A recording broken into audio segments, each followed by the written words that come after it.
Nagkalat na ang mga kagamitan, sira na ang padlock at maging ang pintuan. Ganito dinatnan ng mga operatiba ang mga silid-aralan sa Lepanto Elementary School kahapon August 6. Ang mga silid-aralan pinasok pala ng mga kawatan sa kasagsagan ng malakas na buhos ng ulan.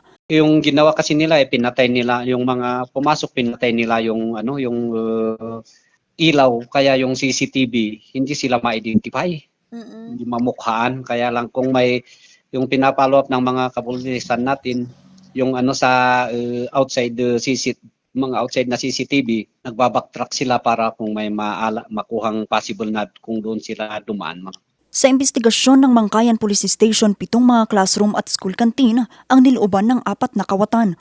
Yung ma'am, sa classroom, yung pinasok nila na mga classroom, binuksan yung mga cabinet at saka drawers ng mga teacher pero wala silang nakuha. Walang valuables. Kaya nung wala silang makuha, pinasok nila yung school canteen ng mga teachers.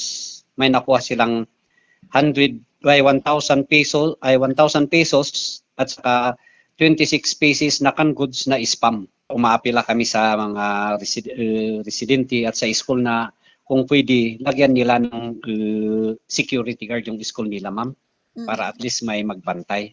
Patuloy naman ang isinasagawang manhunt operation sa 4 na mga suspect. Nagpakalat na rin ang mga otoridad ng kanilang mga tauhan upang bantayan ang paaralan. Vanessa Bugtong para sa Nation on the Move.